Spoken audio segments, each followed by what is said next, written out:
हाय focus, welcome back. इस video के अंदर हम डिस्कस करने वाले हैं वेरिएबल्स इन जावा। जावा के अंदर वेरिएबल्स क्या होते हैं, कैसे वेरिएबल्स को डिक्लेयर कर सकते हैं, इनिशियलाइज कर सकते हैं और यूज़ कर सकते हैं।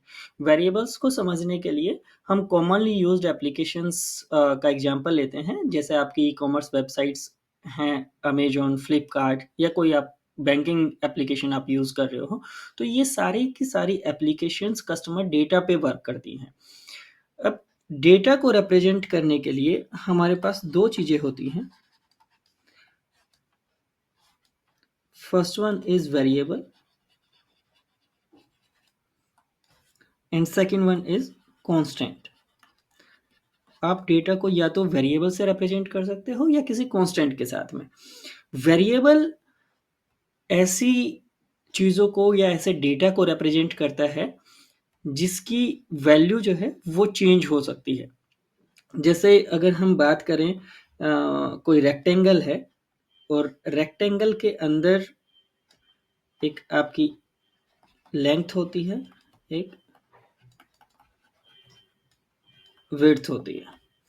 अब लेंथ और विड्थ की जो वैल्यू है वो आपकी चेंज हो सकती है बेस्ड ऑन के वो जो रेक्टेंगल है वो कितनी बड़ी है साइज के अंदर। जैसे लेंथ की वैल्यू कभी आपकी 10 हो जाएगी, कभी 20 हो जाएगी, कभी ये 200 भी हो सकती है। इसी तरह से जो है विड्थ की वैल्यू फॉर एग्जांपल कभी 5 है, कभी 10 है, कभी जो है आपकी 100 हो सकती है। तो ये जो लेंथ और विड्थ की जो वैल्यू है वो चेंज हो रही है, तो इसलिए हम इसको बोलते हैं वेरिएबल। कांस्टेंट क्या है, आपने मैथमेटिक्स के अंदर पाई का यूज किया होगा। पाई की वैल्यू क्या है, हमेशा 22/7 या फिर 3.14 ही रहती है।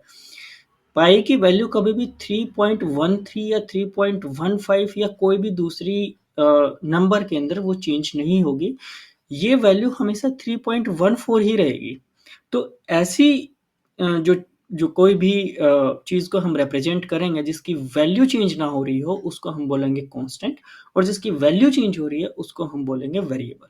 Point is how to declare and initialise the variables in Java. Java के अंदर अगर आपको कोई वेरिएबल डिक्लेयर करना है उसके लिए आपके पास सिंटैक्स है डेटा टाइप,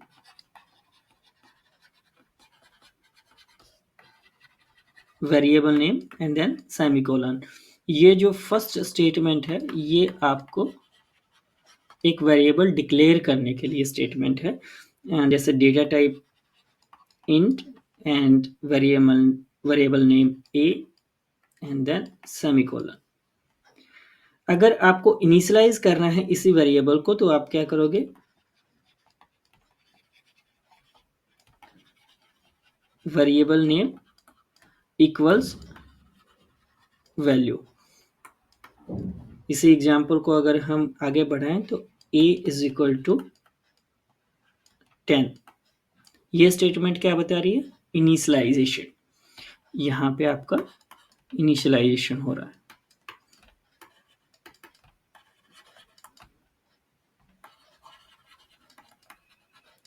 डिक्लेरेशन और इनिशियलाइजेशन को कंबाइन भी किया जा सकता है एक ही स्टेटमेंट के अंदर। वो किस तरह से कर सकते हो, डेटा टाइप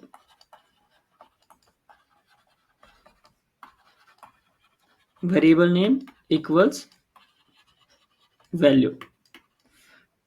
जो ऊपर हमने एग्जांपल किया था उसी को हम रिपीट कर रहे हैं यहाँ पे, int a is equal to 10।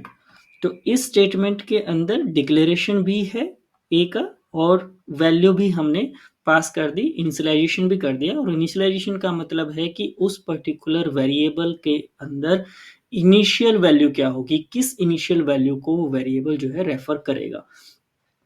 अब एक चीज हम समझ लेते हैं मेमोरी पर्सपेक्टिव से। जब भी हम कोई वेरिएबल डिक्लेयर करते हैं तो उस टाइम के ऊपर वर्चुअल मेमोरी के अंदर एक ब्लॉक एलोकेट हो जाता है उस पर्टिकुलर वेरिएबल के लिए। जैसे हम यहाँ पर बात करें, जब भी हमारा प्रोग्राम एग्जीक्यूट होता है तो वो वर्चुअल मेमोरी के अंदर एग्जीक्यूट होता है। ये हमारे पास वर्चुअल मेमोरी है।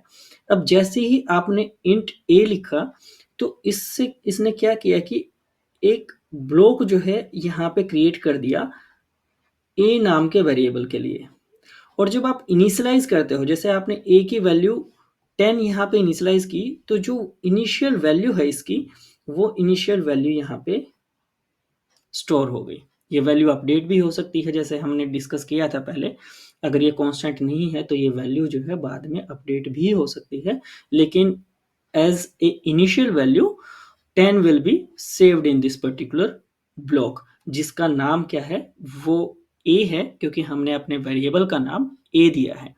तो इस चीज को दोबारा से मैं रिपीट कर रहा हूं कि जैसे ही आप एक वेरिएबल डिक्लेयर करते हो, वैसे ही आपको मेमोरी के अंदर एक स्पेस जो है वो एलोकेट हो जाता है उस वेरिएबल के लिए। उस पर्टिकुलर ब्लॉक का नाम वही होगा जो आपके वेरिएबल का नाम है।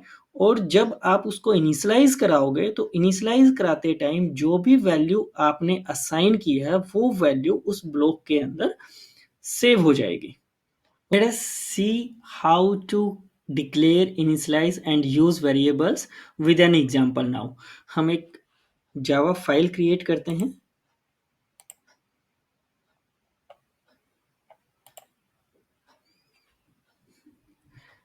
Let's create a class first. हमने क्लास का नाम दिया variable test.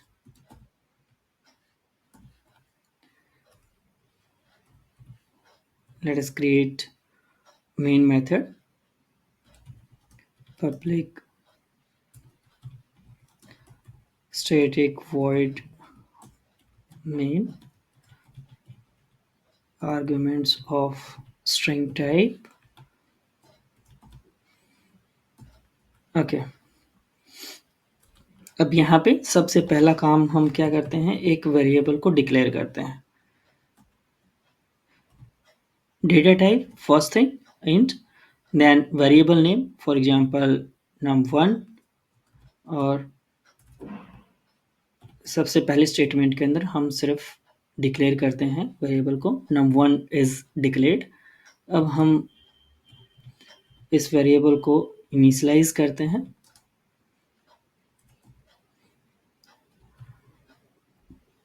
num1 is equal to 10। Okay, इस वेरिएबल को प्रिंट करा के देखते हैं।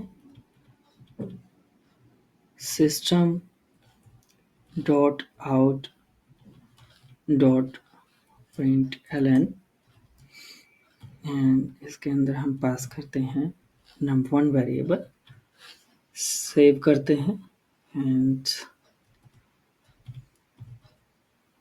Variable test dot Java.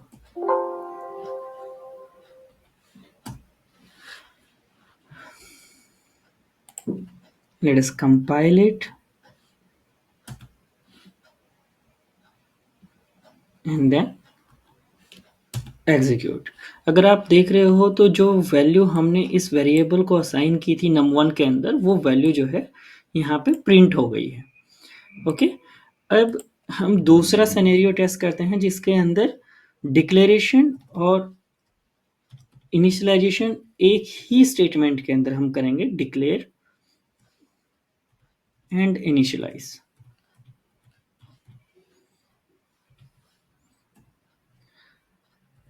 int num2 is equal to 20। एक num2 नाम से हमने एक वेरिएबल बनाया और उसके अंदर वैल्यू इनिशियलाइज या असाइन करा दी 20। अब हम प्रिंट करा रहे हैं system dot out dot print anal, and num2 की वैल्यू को हम प्रिंट करा रहे हैं। सेव किया and then compile it again and then execute. अगर आप देख रहे हो तो अभी जो num1 की वैल्यू थी और num2 की वैल्यू थी, वो यहाँ पे प्रिंट हो गई है। इसका मतलब आप डिक्लेयर और इनिशियलाइजेशन दो अलग अलग स्टेप में भी कर सकते हो और एक ही स्टेप में भी डिक्लेरेशन एंड इनिशियलाइजेशन पॉसिबल है जावा के अंदर। अब एक सिंपल एग्जांपल, अगर हम कोई तीसरा वेरिएबल ले लें इंट num3 और इस वेरिएबल के अंदर हम क्या कर रहे हैं, इनिशियलाइज कर रहे हैं इस न्यू वेरिएबल को किसके साथ में, num1 प्लस num2। नंबर 1 और नंबर 2 का जो एडिशन है, जो सम है, उसका जो रिजल्ट आएगा उसके साथ हम नंबर 3 को इनिशियलाइज कर रहे हैं। ओके, और फिर हम इसको प्रिंट करा देते हैं system dot out dot print Elon,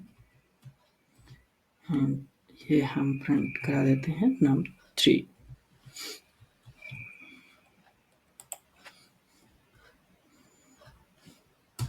compile and then execute. Now you can see we have value 10, 20 and 30।